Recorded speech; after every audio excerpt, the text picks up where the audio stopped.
ఓనర్కి వెళ్ళి కీ ఇచ్చేసి రేపటి నుంచి నువ్వు పనిలోకి రా. ఏమైంది సార్? వెళ్ళి నీ కొడుకుని అడుగు. సార్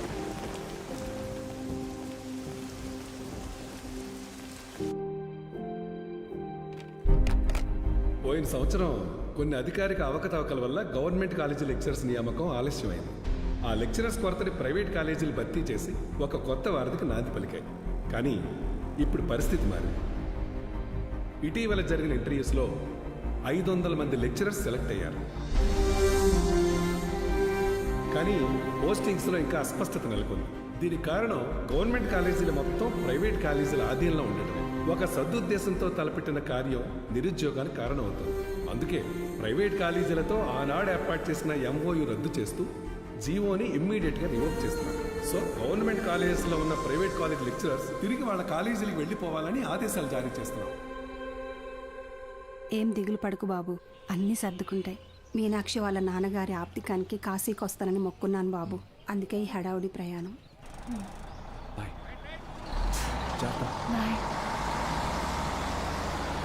సతీ సతీ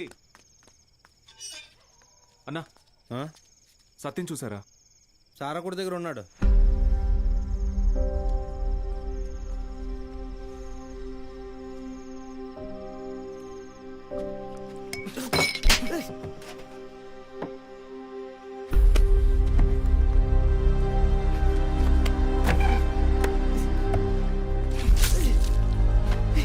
తుడుచుకో.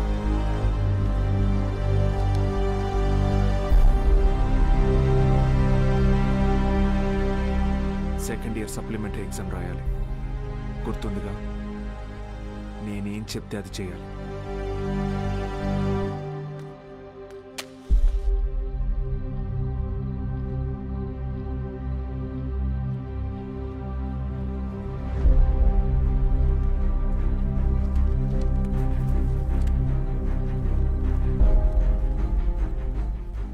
అమ్మ నాన్న పోయారు, ఇప్పుడు నువ్వు వెళ్ళిపోతున్నావు. ఇంకెవరికోసం రాయాలి?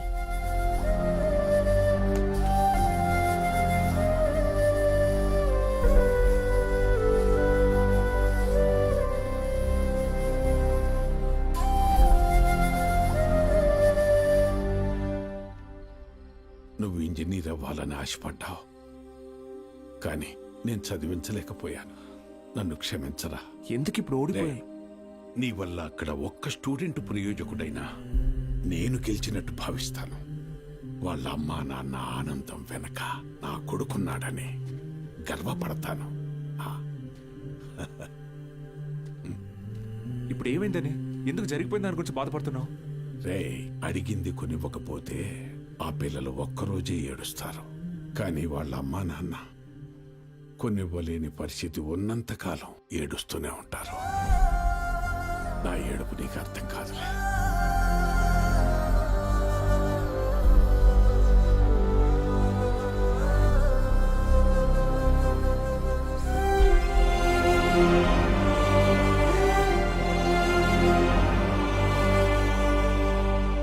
వాళ్ళు గెలిచామనుకున్నారు, కానీ అస్సలు యుద్ధం అప్పుడే మొదలైంది. ఇంటర్ ఫస్ట్ ఇయర్లో పేర్లు ఇచ్చినట్టు ఇచ్చి మళ్ళీ వెనక్కి వెళ్ళిపోయారండి, లెక్చరర్లు లేరని. బ్యాగులు వేసుకుని ఎక్కడికి వెళ్తున్నారు? వీరన్న, పొద్దున ఎక్కడికి రా? క్లాస్కి వెళ్తున్నామండి. క్లాసా? ఇంకా సెలవులు ఇవ్వలేదు, అప్పుడే క్లాస్ ఏంటండి? మరి ఎక్కడికి వెళ్తున్నారు? పదండి చూద్దాం.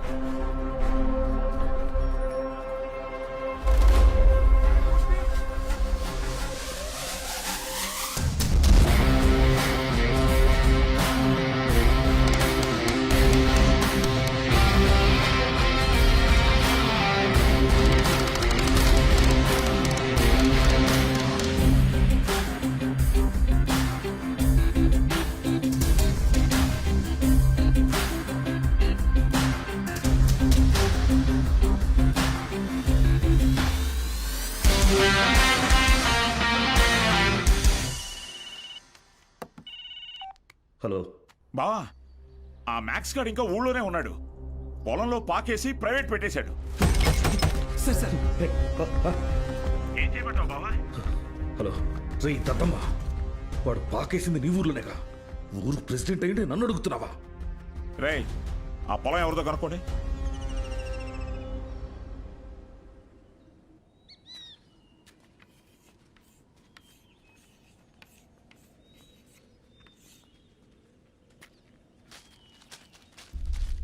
ఏం పంతులు బాగున్నావా?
స్టేషన్ చాలు, స్టేషన్ పద.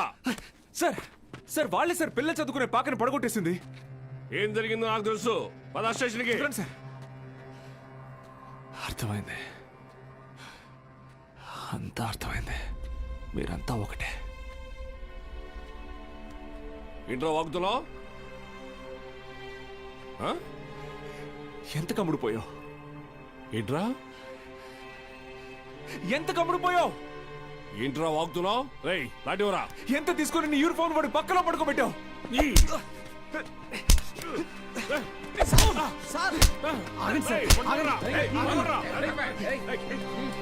పోలీసుల మీద చేంజ్ చేసుకుంటావా? నిన్ను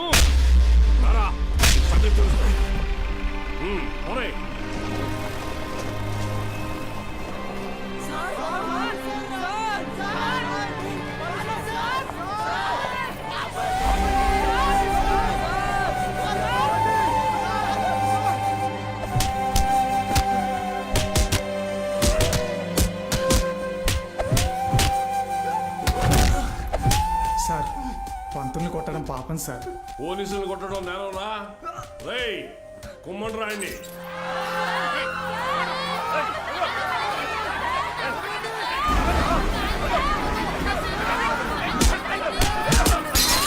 అయ్యా ప్రెసిడెంట్ గారు, మన బాలు సార్ని పోలీసులు అరెస్ట్ చేశారు. మీరు కొంచెం. మన బాలు సారా? ఏంటండి బాగా క్లోజ్ అయిపోయినట్టున్నారు? అది కాదు, కారణం లేకుండా కొట్టడానికి పోలీసు వాళ్ళకి ఏమైనా పిచ్చా? వాడు మన సుబ్బయ్య పొలాన్ని ఆక్రమించాడు, సుబ్బయ్య కేసు పెట్టాడు, వాళ్ళు అరెస్ట్ చేశారు. అబద్ధం. పిల్లలకి చదువు చెప్పడానికి సుబ్బయ్యని అడిగి ఆ స్థలంలో పాక వేశారు. చెప్పరా? చెప్పరా? నీకు ఫోను ఎవరు? ఎస్ఐ గారు హలో సార్ ఇక్కడ స్టేషన్ ముందు కాలేజీ పిల్లలు గొడవ చేస్తున్నారు సార్. 4 తగిలించండి, వాళ్లే పోతారు. వాళ్ళల్లో మీ అమ్మాయి కూడా ఉంది. ఏంటి?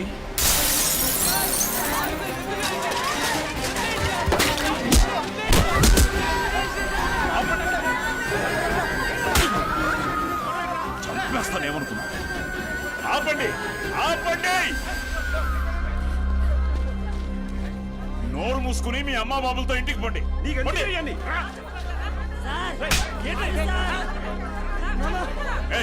కూతురేగా, తీసుకో. పంపించండి.